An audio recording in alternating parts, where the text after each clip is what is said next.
Hello and welcome. This is Curious Robin.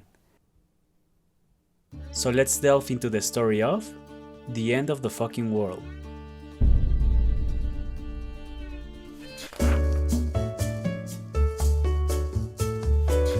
This graphic novel, written by Charles Forsman, tells the story of James and Alyssa, two angsty teenagers who decide to run away from their homes together and begin a road trip adventure that turns to crime. This escalates into something that will affect the rest of their lives. That's it. That's the summary. The reason? This is a brief graphic novel that you can read very quickly. And it all started with this, a sketch of James' character. Then Alyssa soon followed, and their creator, Charles Forsman, kept going, releasing each chapter as a series of extremely short comics that were later collected as the finished edition you see now.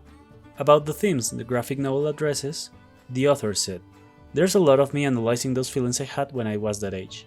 I felt like I was outside myself for a lot of my time.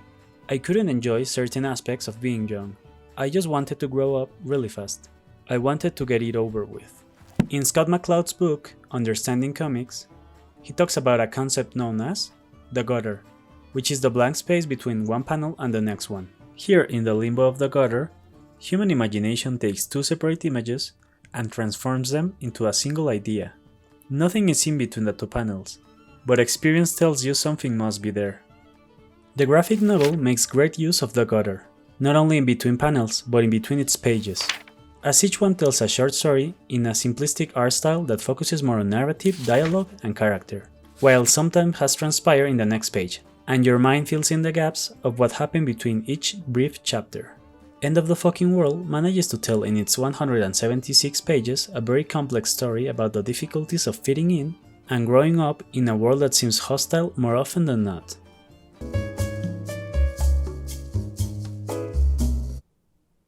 I'm Curious Robin. I'm not 17. And I'm pretty sure I'm a bird. While he was still publishing the comic in a serialized manner, Forsman was approached by Jonathan Entwistle with the idea of adapting it into a feature film. After a lot of pitching and drafting, Forsman's work was finally adapted by screenwriter Charlie Caldwell, with Channel 4 producing and Netflix handling distribution.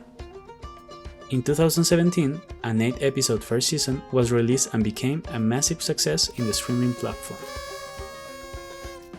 The series tells the story of James, played by Alex Lather, and Alyssa, played by Jessica Barden, two rebellious teenagers that choose to leave their families and lives behind in search of adventure and identity.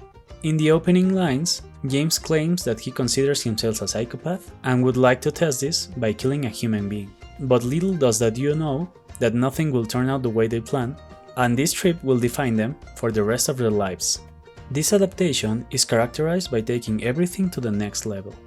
What we do is, if we need that extra push over the cliff, you know what we do? Put it up to 11. 11, exactly. One louder. Why don't you just make 10 louder and make 10 be the top number and make that a little louder? These go to 11. The graphic novel's author has claimed that his story was inspired by Terrence Malick's film Badlands, which itself was loosely based on the real-life murder spree of teenagers Charles Starkweather and Carole Ann Fugate that took place between 1957 and 1958. The show's creators took this and many other similar stories as a template for their crime love story.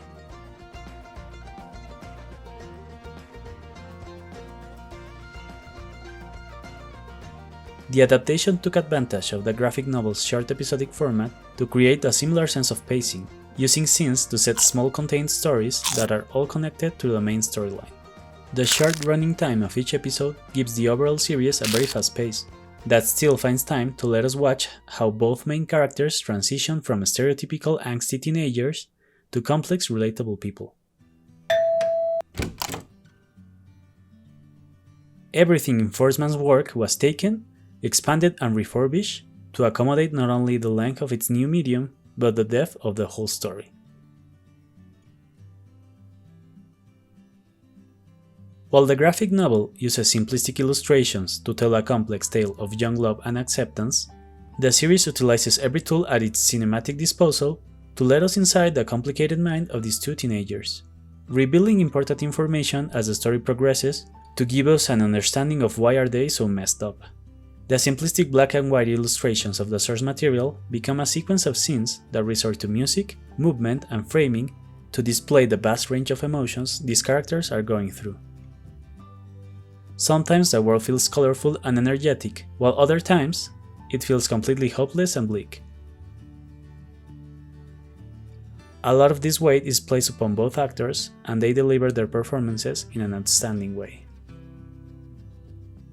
This adaptation is a great example of less is more, as it works on different layers. You may think the story operates only in a superficial level at times, but in reality all 8 episodes cover a wide set of themes that form the subtext of the plot, hiding in plain sight and driving the story forward, just as subtext should always do.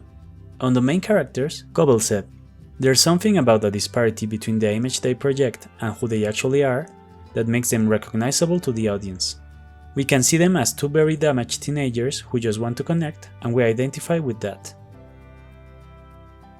A big improvement the series adds to the source material is that it's infused with a dark and very effective sense of humor, which is told through creative visuals and editing that assist the story so it doesn't come out as too bleak or depressing, considering its themes and core subject. Our main characters encounter a never-ending parade of bizarre people that become obstacles in their ultimate goal to achieve total freedom. Some of these dealt with in a comedic fashion, while others, not so much. A final aspect that needs to be addressed, as it often goes overlooked, is that the story is not realistic in the way characters behave and how some situations play out. As with a lot of fiction, much of the stuff that happens doesn't feel plausible at all, but the emotions are so genuine and relatable that they give the whole series a flavor that has a taste very similar to reality. Reading Charles Forsman's graphic novel and watching Entwistle and Cobble's adaptation felt both like a nostalgic experience and a reminding glimpse into what it's like to feel as an outcast in a world that often comes across as insane, and I can't recommend any of them enough. In a side note, the series has a second season that serves as a conclusion to James and Alyssa's story. I chose to focus only on the first one, since this second season is not related to the graphic novel and is more of a sequel to the first one, but I also recommend it if you want to know how their story ends. Both the graphic novel and the TV series became big hits due to the sincerity in which they present a story that is drenched in emotions we've all experienced before in our lives. We'd all been hormonal teenagers. We'd all felt lost at one point or another. Some of you watching may still do, looking for a way back home. And at least on one occasion, we'd all felt that this may as well be the end of the fucking world. I'm the Curious Robin. Until we meet again.